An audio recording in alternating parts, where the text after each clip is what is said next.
أكبر ولذكر الله أكبر والله يعلم ما تصنعون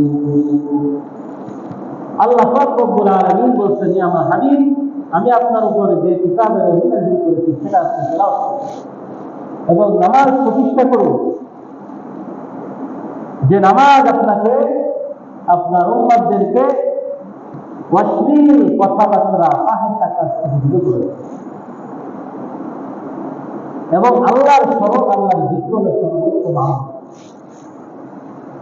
এবং তোমরা যা কিছু করো না কেন আল্লাহর সেগুলার বিষয় অবগত আল্লাহ পাক রব্বুল আলামিন সূরা বাকারায় আরো বলছেন ওয়া আকিমুস সালাতা ওয়া আতুজ যাকাত হে আমার বান্দা তোমরা সালাত কায়েম করো প্রতিষ্ঠা করো যাকাত প্রদান করো ওয়ালা তুমাদ্দিউ লিআনফুসিকুম মিন খাইরিন তাজিদুহু ইনদাল্লাহ এবং তোমরা আমার কাছে আসার আগে যে আমলগুলো আমার কাছে পাঠাইবা আমি আল্লাহ তাআলা তোমার আমলগুলোকে জমা দিয়ে দেব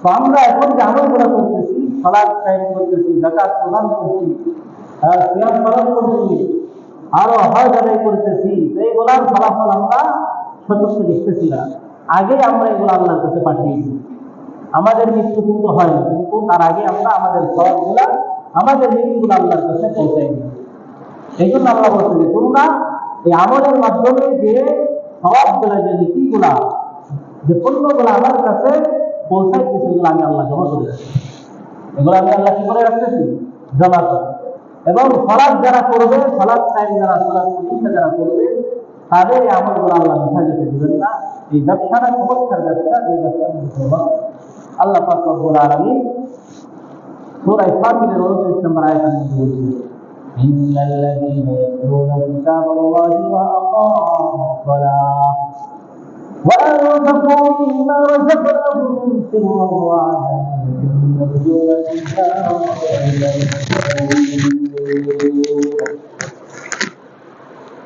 আল্লাহ পাক রব্বুল আলামিন সূরা ফাতিরের মধ্যে ইরশাদ করেছেন যেই সমস্ত বান্দারা আমার কালামুল্লাহ তেলাওয়াত করবে কোরআন তেলাওয়াত করবে এবং নামাজ প্রতিষ্ঠা করবে এবং আমি আল্লাহ তাআলার দানকৃত রিজিক থেকে আমি আল্লাহ তাআলার রিজিক থেকে যে ব্যক্তি আমার যে বান্দারা সকাল বিকাল গোপনে প্রকাশ্যে আমার রাস্তায় দান করবে তারা এমন ব্যবসার আশা করতে পারে যেই ব্যবসা কোনোদিন শেষ হবে না সুবহানাল্লাহ যে ব্যবসা কোনোদিন কি হবে না শেষ হবে না তার প্রতিদান কি লিয়াফিয়াহুম উজুরাহুম ওয়া ইয়াজিদাহুম মিন ফাদলি আল্লাহ বলছে এই ব্যবসার মাধ্যমে আমি আল্লাহ তাআলা আমার বান্দাদেরকে অপরন্ত অগণিত আমি আল্লাহ তাআলা তাদের আদর এবং তাদের সওয়াব দান করব এবং কাল হাসরের ময়দানে আমি আল্লাহ তাআলা এর বিনিময়ে তাদের এত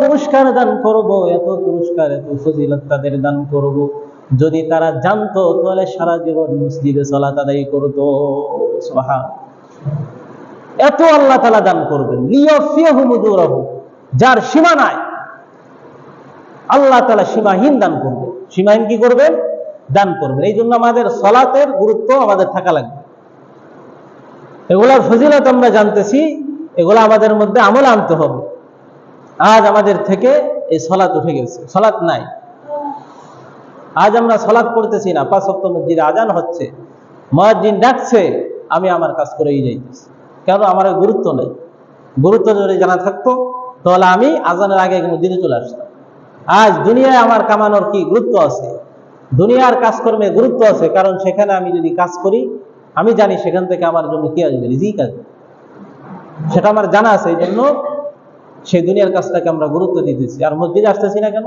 আরে ওখানে গেলে কি হবে এমনি যায় মসজিদে গিয়ে নামাজ কালাম পড়লাম আর কি ওখানে গেলে কি কেউ টাকা দিবে ওখানে গেলে কি কিছু পাবো আজ আমাদের ইমান এরকম হয়ে গেছে আজ আমাদের ইমান এতটুকু হয়ে গেছে এরকম দুর্বল হয়ে গেছে যে আমরা এত বড় একটা জিনিস এত বড় একটা আদর ও সওয়াবের কাজকে আমরা অবহেলায় কাটিয়ে দিতেছি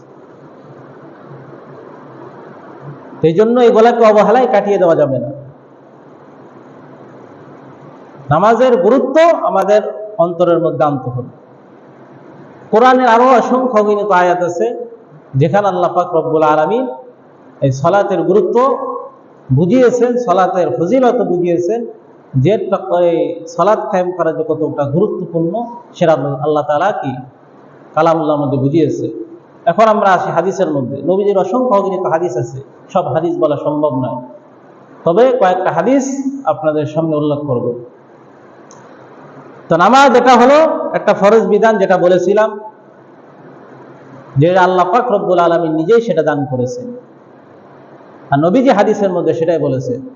عن ابن عمر رضي الله تعالى عنهما قال قال رسول الله صلى الله عليه وسلم بني الإسلام على خمس شهادة أن لا إله إلا الله وأن محمد رسول الله وإقام الصلاة وإيتاء الزكاة والحج وصوم رمضان আল্লাহর নবী বলেন ইসলামের ভিত্তি, ইসলামের বুনিয়াদ হলো পাঁচটা জিনিসের উপর। এক নাম্বার, তোমরা সাক্ষ্য দিবা যে আল্লাহ তাআলা ছাড়া কোনো ইবাদতের উপযুক্ত কেউ নাই, একমাত্র আল্লাহ তাআলাই, এবং তোমরা আরো সাক্ষ্য দিবা মুহাম্মদ সাল্লাল্লাহু আলাইহি ওয়াসাল্লাম আল্লাহর প্রেরিত রাসূল। দুই নাম্বার, তোমরা নামাজ প্রতিষ্ঠা করবা। তিন নাম্বার, তোমরা যাকাত প্রদান করবা। চার নাম্বার, তোমরা ফরজ হজ আদায় করবা। পাঁচ নাম্বার, তোমরা রমজানের সিয়াম আদায় করবা। এই পাঁচটা হলো ইসলামের ভিত্তি, পাঁচটা হলো ইসলামের বুনিয়াদ। অন্য হাদিস আল্লাহ পাক বলছেন যে নামাজ হলো জান্নাতের চাবি। নামাজ হলো কিসের চাবি? সালাত হলো জান্নাতের চাবি। চাবি ছাড়া যেরকম তালা খোলা যায় না, তালা না খুললে ঘরে প্রবেশ করা যায় না, ঘরে প্রবেশ না করলে ঘরের সুখ শান্তি উপভোগ করা যায় না, ঠিক তেমনি ভাবে সালাত যদি না পড়েন জান্নাতের চাবি পাবেন না।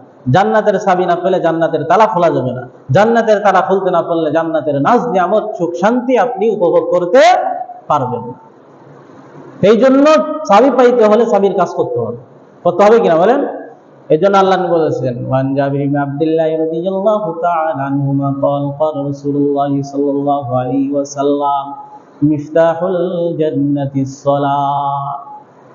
আল্লাহর নবী বলেছেন, হে আমার উম্মত, তোমরা বেশি বেশি করে সালাত কায়েম করো, কারণ এই নামাজ হলো তোমার জান্নাতের তালার চাবি। সুবহানাল্লাহ, নামাজ হলো তোমার জান্নাতের তালার কি? চাবি। আমরা যদি দৈনিক 5 ওয়াক্ত নামাজ আদায় করি, আমাদের কোনো গুনাহ থাকবে না, আল্লাহ তাআলা কে নিষ্পাপ করে দিবেন। বলেন সুবহানাল্লাহ। কি করে দিবেন? নিষ্পাপ করে দিবেন। কিভাবে? আল্লাহর নবী সাহাবায়ে কেরামদেরকে সামনে নিয়ে বলতেছে, عن أبي هريرة رضي الله تعالى عنه أن رسول الله صلى الله عليه وسلم قال أرأيتم لو أن نهرا بباب أحدكم يغتسل فيه كل يوم 5 مرات هل بقي من درنه شيء؟ قالوا لا يبقى من درنه شيء قال فذلك مثل الصلوات الخمس يمحو الله بهن الخطايا। আল্লাহর নবী সাহাবায়ে কেরামদেরকে বলছেন, আমার সাহাবী, তোমরা কি জানো কোন ব্যক্তি যদি তার কারখানা অথবা তার অফিস আদালত থেকে কাজকর্ম করে বাড়ি ফেরার পথে 5টা নহর বাজে। কয়টা নহর? রাস্তার মধ্যে 5টা কুয়া, 5টা নহর অথবা 5টা গোসলখানা। এই 5টা নহরের মধ্যে 5টা গোসলখানার মধ্যে সে বাড়িতে আসার আগে আগে 5 বার গোসল করেছে। কয়বার গোসল করেছে? 5 বার। বাড়িতে আসার আগে 5টা গোসলখানা, প্রত্যেকটি গোসলখানার মধ্যে সে ভালোভাবে গোসল করেছে। কারখানা থেকে আসার সময় শরীরে ময়লা লেগেছিল, তো বাড়িতে আসার সময় 5টা গোসলখানার মধ্যে সে 5 বার গোসল করেছে। কয়বার গোসল করেছে? 5 বার গোসল করেছে। আল্লাহর নবী সাহাবীদেরকে বলে, হে আমার সাহাবী, হাল বাকিয়া মিন দারানিহি শাই, তোমরা বলো দেখি ওই ব্যক্তির শরীরে কি কোনো ময়লা থাকতে পারে? যেই ব্যক্তি দৈনিক 5 বার গোসল করে। কয়বার গোসল করে? 5 বার গোসল করে। তোমরা আমাকে বলো ওই ব্যক্তির শরীরে কি কোনো ময়লা থাকতে পারে? সাহাবীরা বললেন, ইয়া রাসূলুল্লাহ, ইয়া হাবিবাল্লাহ, ওই ব্যক্তির শরীরে কোনো ময়লা থাকতে পারে না। আল্লাহর নবী চিৎকার দিয়ে বললেন, হে আমার সাহাবী, যদি আমার কোনো উম্মত 5 ওয়াক্ত নামাজ দৈনিক আদায় করে, তাহলে আল্লাহ পাক রব্বুল আলামিন ওই ব্যক্তির মতো নিষ্পাপ করে দেন। কি করে দেন? নিষ্পাপ করে দেন। অর্থাৎ আমার ওই উম্মতের কোনো গুনাহই থাকবে না। আল্লাহ তাআলা একেবারে নিষ্পাপ করে দিবে, কোনো গুনাহই থাকবে না, কোনো কি থাকবে না, গুনাহ থাকবে না। আজ আমাদের সালাতের গুরুত্ব কত বড় একটা ফজিলতের কথা। আল্লাহ নবী আরো বলছেন, আল্লাহ নবীর সাহাবী জাবির ইবনে আব্দুল্লাহ রাদিয়াল্লাহু তাআলা আনহু আল্লাহ নবীকে জিজ্ঞাসা করতেছেন, সাআলতুন নবিয়্যা সাল্লাল্লাহু আলাইহি ওয়াসাল্লাম আইয়ুল আমালি আহাব্বু ইলাল্লাহ, ইয়া রাসূলুল্লাহ, ইয়া হাবিবাল্লাহ, আল্লাহ রাব্বুল আলামিনের কাছে সবচাইতে উত্তম আমল, সবচাইতে প্রিয় আমল কোনটি, আমাকে একটু জানিয়ে দিন। আল্লাহ নবী বললেন, ক্বালা রাসূলুল্লাহ সাল্লাল্লাহু আলাইহি ওয়াসাল্লাম আস-সালাতু আলা ওয়াক্তিহা, তুমি নামাজকে সময় মতো আদায় করা, এটাই হলো আল্লাহ তাআলার কাছে সবথেকে উত্তম প্রিয় আমল। সুবহানাল্লাহ, নামাজ সময় মতো আদায় করা, এই আমলটাই হলো আল্লাহ তাআলার কাছে সবথেকে উত্তম এবং প্রিয় আমল। সাহাবী আবার জিজ্ঞাসা করলেন, ইয়া রাসূলুল্লাহ সুম্মা আইয়ুন, তারপর আল্লাহ তাআলার কাছে সর্বোত্তম আমল কোনটি? আল্লাহ নবী বললেন, সুম্মা বিররুল ওয়ালিদাইন, তারপরে হলো মাতা পিতার খেদমত করা হলো আল্লাহর কাছে সবথেকে উত্তম আমল। সাহাবী আবার জিজ্ঞাসা করলেন, ইয়া রাসূলুল্লাহ সুম্মা আইয়ুন, তারপরে কোন আমল? আল্লাহ নবী বললেন, আল জিহাদু ফি সাবিলিল্লাহ, জিহাদ ফি সাবিলিল্লাহ, আল্লাহর রাস্তায় নিজের জান মালকে কুরবান করে দেওয়া হলো আল্লাহর কাছে সর্বোত্তম আমল। সুবহানাল্লাহ। এই হাদিসের তিনটা আমলের কথা বলা আছে। কয়টা আমল? তিনটা আমল, তিনটাই উত্তম। তবে সর্বোত্তম আমল হলো সময় মতো নামাজ আদায় করা। সময় মতো কি আদায় করা? সময় মতো নামাজ আদায় করা। এমনও মাসআলা আসছে যে আপনি যদি নাপাক অবস্থায় থাকেন, কিন্তু ওয়াক্ত চলে যাইতেছে, কি চলে যাইতেছে? নামাজের গুরুত্ব বুঝিয়েছে, ওয়াক্তের গুরুত্ব বুঝিয়েছে। যদি আপনার চিন্তা করেন এই অবস্থায় যদি আমি গোসল করতে যাই, পবিত্র হতে যাই, তাহলে আমার ওয়াক্ত চলে যাবে, তো আপনি নাপাক অবস্থায় নামাজ আদায় করতে হবে, সময় মতো আদায় করতে হবে। তারপরে আপনি ওটাকে কাজা করে দিবেন পবিত্র অবস্থায়, পবিত্র হয়ে ওটা কি করে দিবেন? তবে ওয়াক্ত মতো নামাজ ছাড়া যাবে না, ওয়াক্ত মতো নামাজ আপনাকে আদায় করতে হবে। কত গুরুত্বপূর্ণ একটা আমল যে আপনি নাপাক অবস্থায় আল্লাহ আপনাকে ইসলাম কি বলেছে যে ফরজ সালাত সময় মতো আদায় করতে হবে। আজ আমাদের মধ্যে পবিত্র থাকি, কিন্তু আমাদের মধ্যে নামাজের কোনো গুরুত্ব নেই। তো আমাদের আল্লাহ তাআলা আমাদের রিজিক কিভাবে দূর করবে? আল্লাহ তাআলা আমাদের অভাব অনটন কিভাবে দূর করবে? সম্ভব নয়। আল্লাহ পাক নবী আরো বলছেন, নবী হুরায়রা রাদিয়াল্লাহু তাআলা আনহু قال قال رسول الله صلى الله عليه وسلم الصلوات الخمس والجمعة إلى الجمعة كفارة لما بينهم। আমরা ফজরের নামাজ আদায় করেছি না? এখন জুমার নামাজ আদায় করতেছি না? জুমার নামাজের পরে কিসের নামাজ আদায় করব? আসর, আসরের পরে মাগরিব, মাগরিবের পরে কিসের নামাজ? বলেন না, কিসের নামাজ? এশার নামাজ। এখন এক নামাজের মধ্যবর্তী যে সময়টা আছে, এক নামাজ থেকে আর এক নামাজের মধ্যবর্তী কি আছে? সময় আছে না? যে কোনো ব্যক্তি যদি ফজর আদায় করে, জোহরের নামাজ আদায় করে, তাহলে আল্লাহর নবী বলতেছেন ফজর এবং জোহরের মাঝখানে যে খালি সময়টা আছে, ওই সময়টার মধ্যে যদি আমার উম্মত কোনো গুনাহ করে, আল্লাহ তাআলা তার সমস্ত গুনাহ মাফ করে দিবেন। এটাই হাদিসের মধ্যে বলতেছে যে 5 ওয়াক্ত নামাজ আমার কোনো বান্দা যদি, আমার কোনো উম্মত যদি 5 ওয়াক্ত নামাজ আদায় করে, 5 ওয়াক্ত নামাজের মধ্যবর্তী সময়ের মধ্যে আমার বান্দা, আমার উম্মত যে গুনাহগুলো করবে, এই নামাজ পড়ার কারণে আল্লাহ তাআলা তার সমস্ত গুনাহ খাতাগুলো মাফ করে দেন। আর আমার কোন উম্মত যদি, আমরা জুমার নামাজ পড়তে আসছি না, আর আমার কোন উম্মত যদি এক জুমা থেকে আরেক জুমার নামাজ আদায় করে, অর্থাৎ এই সপ্তাহে জুমার নামাজ আদায় করলো, সামনের সপ্তাহে আবার জুমার নামাজ আদায় করলো, এই এক সপ্তাহের মাঝখানে আমার বান্দা, আমার উম্মত যত গুনাহ করবে, আমি আল্লাহ তাআলা রব্বুল আলামিন আমার ওই বান্দার সমস্ত গুনাহ খাতাগুলো মাফ করে দিব। সুবহানাল্লাহ বলেন না? এক জুমা থেকে আরেক জুমা মধ্যবর্তী এক সপ্তাহের সমস্ত গুনাহ আল্লাহ মাফ করে দিবেন। এটা কাফারা। এজন্য আমরা সালাত আদায় করব।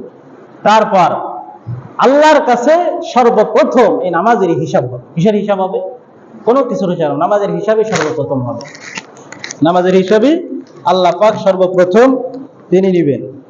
وعن عبد الله بن قرطب رضي الله تعالى عنه قال قال رسول الله صلى الله عليه وسلم। আল্লাহর নবীর সাহাবী আব্দুল্লাহ ইবনে কুরতুব, কি নাম? আব্দুল্লাহ ইবনে কুরত। ওই সাহাবী রিওয়ায়াত করতেছেন আল্লাহ নবী বলেন আউয়ালু মা ইউহাসাবু বিহিল আবদু ইয়াউমাল কিয়ামাতিস সালাহ। কিয়ামতের দিন সর্বপ্রথম আল্লাহ পাক রব্বুল আলামিন সালাতেরই হিসাবটা নেবেন। বলেন সুবহানাল্লাহ। কিসের হিসাব নেবেন? অন্য কোনো আমল না, আগে সালাতের হিসাব নেবেন। আল্লাহ নবী আরো বলেন ফাইন সালাহাত সালাহা সাইরু আমালিহি। আমার উম্মত তোমরা মনোযোগ দিয়ে শোনো, যদি তোমাদের নামাজের হিসাবটা যদি তোমরা পরিপূর্ণভাবে দিতে পারো তাহলে তোমাদের অন্য অন্য আমলগুলো আল্লাহ তাআলা আসান করে দিবেন। সুবহানাল্লাহ। তোমাদের নামাজগুলো যদি শুদ্ধ হয়ে যায় তাহলে আল্লাহ পাক রব্বুল আলামিন তোমাদের এই সমস্ত আমল শুদ্ধ করে দিবেন। ওয়া ইন ফাসাদাত ফাসাদা সাইরু আমালিহি। আর যদি তোমাদের নামাজ অশুদ্ধ হয়ে যায়, যদি তোমাদের নামাজ নষ্ট হয়ে যায় তাহলে মনে রাখো আমার উম্মত তোমার সমস্ত আমলগুলো নষ্ট হয়ে যাবে। নামাজ যদি আপনি কি করে দেন? নষ্ট করে দেন, অন্য অন্য যত আমলই ভালো করেন ওগুলা আল্লাহ তাআলা নষ্ট করে দেবেন। ওগুলার কোনো আল্লাহর কাছে দাম থাকবে না। ওগুলো আল্লাহর কাছে কি থাকবে না? বলে কোনো দাম থাকবে না। এই জন্য সালাত আদায় করতে, যদি নামাজ না পড়ে যতই আপনি মানুষকে দান করেন, যতই আপনি ভালো কাজ করেন, এই যে হাদিসের মধ্যে বলছে ওয়াইন ফাসাদাত ফাসাদা সাইরু আমালিহি, যদি আপনার নামাজ শুদ্ধ না হয়, যদি আপনি নামাজকে নষ্ট করে দেন তাহলে আপনার সমস্ত আমল নষ্ট হয়ে যাবে। সমস্ত আমল কি হয়ে যাবে? এই জন্য নামাজ আগে হিসাব হবে। নামাজের হিসাব যদি আসান হয়ে যায় সব আমলের হিসাব আসান হয়ে যাবে। আমাদের ছেলে সন্তান আছে, যাদের ছেলে সন্তান আছে তাদেরকে আল্লাহ নবী বলেছেন 7 বছরে নামাজের হুকুম দিতে। কয় বছরে? 10 বছরে নামাজ না পড়লে মারধর করতে বলছে। তার উপরে নামাজ না পড়লে তেজ্যপুত্র করে দিতে বলেছে। এই ছেলে আমার দরকার নাই। যে ছেলে আল্লাহর হুকুম মানে না, নবীর তরিকায় চলে না, ওই ছেলে আমার দরকার নাই। যাও, তুমি চলে যাও, দুনিয়ায় তার বেঁচে থাকার কোনো অধিকার নাই। এই জন্য আল্লাহ নবী বলছেন আন আমর ইবনে শুআইব আন নবীহি আন জাদ্দিহি রাদিয়াল্লাহু তাআলা আনহুমা قال قال رسول الله صلى الله عليه وسلم مروا اولادكم بالصلاه وهم ابناء 7 سنين। হে আমার উম্মত, তোমাদের ছেলে সন্তান আছে, তোমরা তোমাদের ছেলে সন্তানদেরকে নামাজের সালাতের হুকুম করো যখন তাদের বয়স 7 বছর হয়। ওয়াদরিবুহুম আলাইহা ওয়া হুম আবনাউ 10 সিনিন। আর যখন তাদের বয়স 10 বছরে পৌঁছে যায়, যখন তারা 10 বছর উপনীত হয়, যদি তারা নামাজ না পড়ে তাহলে তাদেরকে মারধর করে নামাজের জন্য তালিম দাও। সুবহানাল্লাহ। বলে 10 বছরে নামাজ না পড়লে মারধর করতে বলেছে। কিন্তু আমাদের নবীর মহব্বত বলি, নবীর মহব্বত, কিন্তু আমাদের ছেলে সন্তান একটা নামাজ পড়ে। আমরা এই হাদিসের উপর আমলও করি না।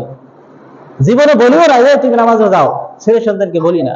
আরো বলি না ঠিক আছে ঘুমাও, এখন উঠলে শরীর খারাপ করবে। ওয়াফাররিকু বাইনাহুম ফিল মাদাজি। এরপরে 10 বছরে আপনি আপনাদের ছেলে সন্তানদের বিছনা আলাদা করে দেন। আর আপনাদের সাথে পিতামাতার সাথে তাকে ঘুমাইতে দিবেন না। দুই ভাইকে আলাদা করে দেন। মেয়ে এবং ছেলেকে আলাদা করে দেন। যদি আপন ভাই বোন, তারপরে 10 বছর হয়ে গেছে, আলাদা করে দেন, বিছনা আলাদা করে দেন। এখন আর বিছনায় তাদেরকে একত্রিত রাখা যাবে না। এই জন্য 7 বছরে কিসের হুকুম দেবেন? নামাজের হুকুম। আর আমরা এখানে নামাজ পড়তে আসছি, আমরা সালাতের জন্য অপেক্ষা করতেছি না? তো আমরা সালাতের জন্য অপেক্ষা করতেছি। সালাত আদায় করার পরে যতক্ষণ মসজিদে থাকবেন ততক্ষণ নামাজরত অবস্থায় থাকবেন। বলেন সুবহানাল্লাহ। নামাজে থাকলে যেরকম সওয়াব পাবেন, মসজিদে অবস্থান করলে ওযুর সাথে, ওযু যদি না যায়, ওযুর সাথে যতক্ষণ মসজিদে থাকবেন ততক্ষণ নামাজের মতো সওয়াব আল্লাহ তাআলা দান করবেন। عن ابي هريره رضي الله تعالى عنه ان رسول الله صلى الله عليه وسلم الملائكه تصلي على احدكم ما دام في مصلاه ما لم يحدث اللهم اغفر له اللهم ارحمه।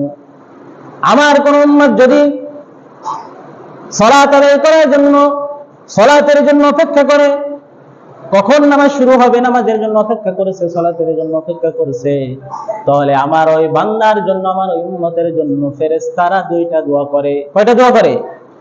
ফেরেশতারা দোয়া করে, আল্লাহ আপনি আপনার বান্দাকে মাফ করিয়া দেন, আপনি আপনার বান্দার উপর রহম করেন। কতক্ষণ পর্যন্ত এই দোয়াটা করে? লা ইয়াজালু আহাদুকুম ফি সালাতিন মা দামাতিস সালাতু তাহবিসুহু লা ইয়ামনু আন ইয়ানকালিবা ইলা আহলিহি ইল্লা সালাহ।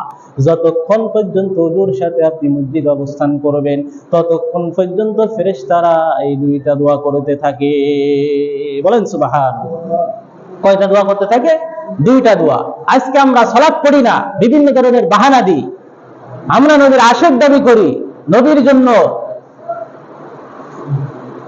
জান কুরবান করে দিব এরকম বলি মুখে মুখে, নবীর বড় আশিক দাবি করি, নবীর বড় আশিক, মানে আপনার মতো আশিক মানে দুনিয়ার আর নাই, কিন্তু নামাজ পড়ে না, সালাতে নাই, এক ওয়াক্ত নামাজে দেখা যায়। তো কিরকম আশা কইলেন? নবীর আশা কইলে তো নবী যে পথে চলেছে আপনি সেই পথে চলতেন। কিরকম? আম্মা জান আয়েশা বলছে, দেখেন নবীজি সালাতে কতটা গুরুত্ব দিতেন, সালাত কিরকম পড়তেন দেখেন। আন আয়েশা রাদিয়াল্লাহু তাআলা আনহা قالت ان النبي صلى الله عليه وسلم كان يقوم من الليل حتى يتفطر قدماه। আম্মা জান আয়েশা বলছেন, নবীজি সাল্লাল্লাহু আলাইহি ওয়াসাল্লাম এত বেশি নামাজ আদায় করতেন, এত বেশি সালাত আদায় করতেন, সালাত আদায় করতে গিয়া নবীজির পা মুবারক ফুলিয়া যাইত। সুবহানাল্লাহ বলেন। পা মুবারক কি যাইতো? এত সালাত আদায় করতেন। তাহলে বোঝেন কত সালাত আদায় করেছেন। পা মুবারক ফুলে যাইত, পা মুবারক ফেটে যাইত। তারপরে কি নামাজ পড়া বন্ধ করেছে? তারপরে কি নামাজ ছেড়ে দিয়েছে? বলেন না, ছেড়ে দিয়েছে। আম্মা জান আয়েশা নবীজির এই অবস্থা দেখে বলতেছেন, লাম তাসনা হাদা ইয়া রাসূলুল্লাহ ওয়া ক্বাদ গফিরাল্লাহু লাকা মা তাকাদ্দামা মিন যামমিকা ওয়া মা তাআখার। ইয়া রাসূলুল্লাহ, ইয়া হাবিবাল্লাহ, আপনার তো কোনো গুনাহ নাই, আল্লাহ আপনার আগে পরের সব গুনাহ খাতাগুলো মাফ করিয়ে দিয়েছেন, তারপর আপনি এত নামাজ কেন আদায় করেন, এত সালাত কেন করেন, এত আমল কেন করেন? আল্লাহর নবী জবাব দিয়েছেন কি দেখেন, ক্বালা রাসূলুল্লাহ সাল্লাল্লাহু আলাইহি ওয়াসাল্লাম আফালা উহিব্বু আন আকুনা আবদান শাকুরা। হে আয়েশা, তুমি যে কথাটা বলেছো ঠিক আছে, কিন্তু আমি কি নবী আল্লাহর শুকরগুজার বান্দাদের মধ্যে হব না? নবীর জবাব দেখছেন, আমি কি আল্লাহর শুকরগুজার বান্দার মধ্যে হব না? আজ আমরা কোথায় চলে গেলাম? আজ আমাদের নামাজ কোথায়? যারা 5 ওয়াক্ত সালাত সময় মতো আদায় করবে, সালাতের গুরুত্ব সহকারে আদায় করবে, আল্লাহ পাক তাদেরকে 5টি পুরস্কার দান করবে। সুবহানাল্লাহ। কয়টি পুরস্কার? 5টি পুরস্কার। যারা তাবলীগে গেছেন সবাই জানে কয়টি পুরস্কার? 5টি পুরস্কার। তাবলীগের মধ্যে এটা বলা হয়। ক্বালা রাসূলুল্লাহ সাল্লাল্লাহু আলাইহি ওয়াসাল্লাম মান হাফাযা আলাস সালাতি আকরামাহু আল্লাহু তাআলা বিখামসি খিসাল। যারা গুরুত্ব সহকারে সময় মতো ওয়াক্ত মতো খুশুখুজুর সাথে 5 ওয়াক্ত নামাজ আদায় করবে, আল্লাহ পাক রব্বুল আলামিন তাদেরকে 5টা পুরস্কারে পুরস্কৃত করবেন। 1 নম্বর পুরস্কার, ইয়ারফাউ আনহু দিকাল আইশ। আল্লাহ পাক রব্বুল আলামিন যত ধরনের রিজিকের অভাব আছে, সমস্ত রিজিকের অভাব আল্লাহ দূর করে দিবে। রিজিকের অভাব কি করে দিবে? আজকে এত মারামারি, কাটাকাটি, ফিতনা ফাসাদ, এত কুবাকুবি, সব কিছু কি জন্য হচ্ছে? এই পেটের জন্য। কিসের জন্য বলেন? পেটের জন্য, নাকি অন্য কিছু আছে? এই পেটের জন্যই তো। তো আপনি যদি 5 ওয়াক্ত সালাত সময় মতো আদায় করেন, তাহলে আল্লাহ পাক আপনাকে কয়টা পুরস্কার দান করবে? 1 নাম্বার কি? যত ধরনের রিজিক আছে সমস্ত রিজিকের অভাব আল্লাহ দূর করে দিবে। 2 নাম্বার, ওয়া আযাবাল কবরি। আল্লাহ পাক রব্বুল আলামিন মৃত্যুর পরে আপনার কবরে আযাব মাফ করে দিবে। কবরে আযাব কিন্তু খুব ভয়ঙ্কর, আমরা সবাই জানি কবরে কি চলবে। সেই জন্য আমরা যদি সালাত 5 ওয়াক্ত ঠিক মতো আদায় করতে পারি, 2 নম্বর পুরস্কার কি? কবরে আযাব থেকে আল্লাহ তাআলা নাজাত দিয়ে দিবে। কবরে আযাব থেকে কি দিয়ে দিবে? 3 নম্বর পুরস্কার, ওয়ায়ুতিহিল্লাহু কিতাবাহু বিয়ামিনি। আল্লাহ পাক রব্বুল আলামিন যারা 5 ওয়াক্ত সালাত আদায় করবে, কাল হাশরের ময়দানে তাদের আমলনামাগুলো ডান হাতে দান করে দিবে। আমলনামা কিসে দিবেন বলেন? আর ডান হাতে আমলনামা। যাদের ডান হাতে আমলনামা তারা নাজাত পেয়ে যাবে, মুক্তি পেয়ে যাবে। বলেন সুবহানাল্লাহ। তাহলে 3 নাম্বার, ডান হাতে কি দিবে? আমলনামা দিবে। 4 নাম্বার, ওয়ায়ামরু আলা সিরাতি কাল বারক। ফুল সিরাত, যেই ফুল সিরাত চুলের চেয়েও চিকন, হীরার চেয়েও ধার, ওই চিকন ফুল সিরাত বিজলির আকারে পার করে দিবে। কিসের আকারে বলেন? বিজলি যেরকম চমকা দেখা যায় না, হঠাৎ করে চলে যায় চমকিয়ে, তো বিজলির মতো আপনার ফুল সিরাত আল্লাহ তাআলা পার করিয়ে দিবে। 4 নাম্বার গেল। কয় নাম্বার? 5 নাম্বার, ওয়াইদুখুলুল জান্নাতা বিগাইরি হিসাব। আল্লাহ পাক রব্বুল আলামিন যারা 5 ওয়াক্ত নামাজ 5 ওয়াক্ত সালাত সময় মতো আদায় করবে, বিনা হিসেবে তাদেরকে জান্নাতে পৌঁছাই দিবে। আল্লাহ তাআলা বিনা হিসেবে কই দিবেন? জান্নাতে পৌঁছে দিবেন। আজ আমাদের সেই নামাজের গুরুত্ব নাই। যে নামাজে 5 ওয়াক্ত নামাজ আদায় করলে 5টি পুরস্কার নিহিত, এই কথা কি আপনাদের বিষয় আছে না নাই? আছে। নবীর কথার উপর বিষয় আছে না নাই? আছে। কিন্তু আমাদের সালাত কোথায়? এই কত মানুষ এখন দেখে, কিন্তু আসরের সময় এই মানুষগুলোকে খুঁজে পাওয়া যাবে না। বাসায় থাকবে কিন্তু মসজিদে আসবে না। প্রিয় মুসল্লি ভাইরা, খুব গুরুত্বপূর্ণ একটা ইবাদত। আপনার ইমানের পরে সর্বোত্তম আমল হলো নামাজ। নামাজ হলো আপনার দিনের খুঁটি। দিনের কি বলেন? খুঁটি। আর আপনার যদি ঘরে খুঁটি না থাকে, ঘর টিকে থাকবে? বলেন, ঘর টিকে থাকবে? আল্লাহ নবী বলেছেন, as-salatu umudud-din, হে আমার উম্মাহ, তোমাদের দিনের খুঁটি, দিনের স্তম্ভ হলো নামাজ। আজকে আমাদের নামাজ কোথায়? আজকে আমাদের সালাত কোথায়? ওয়া ইসামুল ইয়াকিন, তোমার ইমানের বিশ্বস্ততার আলামত হলো নামাজ। তোমার ইমানের বিশ্বস্ততার আলামত কি? আপনি যদি বলেন আমার ইমান আছে কিন্তু সালাত পড়ি না, আরে তুমি কি রকম ইমান, তুমি সালাত পড়ো না? তোমার যদি যাররা পরিমাণ ইমান থাকে, তো তোমার ইমান যদি সালাতের জন্য তোমার ইমান তোমাকে টেনে মসজিদে নিয়ে আসে। বলেন সুবহানাল্লাহ। কোথায় নেই বলে? এই জন্য এই নামাজের গুরুত্ব আমাদের মধ্যে আনতে হবে। আর একটি ফজিলত বলি, যে নামাজ যারা 5 ওয়াক্ত নামাজ 5 ওয়াক্ত সালাত সময় মতো আদায় করবে, গুরুত্ব সহকারে আদায় করবে, কি রকম তাদের ফজিলত দেখে। ক্বালা রাসূলুল্লাহ সাল্লাল্লাহু আলাইহি ওয়াসাল্লাম, মান খারাজা মিন বাইতিহি মুতাহহিরান ইলা সালাতিন মাকতুবা, আল্লাহর নবী বলেন, আমার যে উম্মত ঘর থেকে উত্তম রূপে ওযু করে মসজিদের জন্য ফরজ সালাত আদায় করার উদ্দেশ্যে রওনা দিল। কি আদায় করার জন্য? ফরজ সালাত আদায় করার জন্য রওনা দিল। আল্লাহর নবী বলেন, ফাআজরুহু কাআজরিল হাজ্জিল মুহাররম, আমার উম্মতের সওয়াব লাভ কতটুকু জানেন? ওই ব্যক্তির মতো আল্লাহ তাকে সওয়াব দান করবে যেই ব্যক্তি ফরজ হজ আদায় করার জন্য ইহরাম বেঁধে আল্লাহ তাআলার ঘর বাইতুল্লাহর জন্য জিয়ারতের উদ্দেশ্যে গেছে। ওই ব্যক্তি ওই হাজী যে সওয়াব পাবে, ওই সওয়াব আল্লাহ তাআলা ওই মুসল্লিকে দান করে দিবে। অর্থাৎ ইহরাম বেঁধে হজ আদায়কারী যেরকম সওয়াব পাবে, যেরকম আজর পাবে, আল্লাহ নবী বলছেন আমার উম্মত যারা উত্তম রূপে ওযু করে ফরজ সালাত আদায়ের উদ্দেশ্যে মসজিদে গমন করবে, ওই হাজীর মতো আল্লাহ তাকে সওয়াব দান করবে। হাজীর কি সওয়াব? যারা হজ করবে, হজ করলে তাদের লাভ কি? আল্লাহ পাকের নবী বলেছেন, কায়াউমিন ওয়ালাদাতহু উম্মুহু, আল্লাহ তাআলা তাদেরকে ছোট নিষ্পাপ শিশুর মতো তাদেরকে নিষ্পাপ করে দেয়, পবিত্র করে দেয়। তো ওই যারা নামাজ পড়ার জন্য সালাত আদায় করার জন্য আসতেছে, তাদেরকেও নিষ্পাপ শিশুর মতো আল্লাহ তাআলা কি পবিত্র করে দিবেন। বলেন সুবহানাল্লাহ। এত বড় একটা গুরুত্বপূর্ণ আমল আজকে আমাদের থেকে ছুটে যাচ্ছে। এই জন্য প্রিয় মুসল্লি ভাইরা, আমি আপনাদের হাতে ধরে বলি, পায়ে ধরে বলি যে আপনারা এই গুরুত্বপূর্ণ আমলটিকে জয় করেন না, শেষ করিয়ে দেন না। আল্লাহ পাক আমাদের সবাইকে সালাতের গুরুত্ব ফজিলত বুঝে 5 ওয়াক্ত সালাত আমাদের নিয়মিত সময় মতো মসজিদে এসে ইমামের পিছনে জামাতের সহিত আদায় করার তৌফিক দান করেন। আর জামাতের সাথে আদায় করলে কি হবে? একা একা আদায় করলে জামাতের সাথে আদায় করার মধ্যে পার্থক্য আছে না নাই? বলেন। আল্লাহ নবীর হাদিস, ক্বালা রাসূলুল্লাহ সাল্লাল্লাহু আলাইহি ওয়াসাল্লাম, সালাতুল জামাআতি তুফাদ্দালু সালাতিল ফাজরি বি27 দারাজা, আমার কোন উম্মত যদি একা একই নামাজ আদায় করা থেকে সালাতে জামাতের সাথে আদায় করে, তাহলে আমি নবীজি তাদেরকে বলে দিলাম আল্লাহ পাক তাদেরকে 27 গুণ নামাজের সওয়াব দান করে দেয়। সুবহানাল্লাহ। জামাতে নামাজ আদায় করলে কত? একা একই নামাজ আদায় করার 27 গুণ সওয়াব আল্লাহ তাআলা দেন। আরো আল্লাহ তাআলা বেশিও দান করে, আল্লাহ তাআলা এটা জানেন সব। এই জন্য মূল সালাতের উদ্দেশ্য হলো জামাতের সাথে আদায় করা। আল্লাহ পাক আমাদের সবাইকে আদায় করার তৌফিক দান করেন। সবাই বলে আমিন। ওয়া আখিরু দাওয়ানা আলহামদুলিল্লাহি রাব্বিল আলামিন। আর আমরা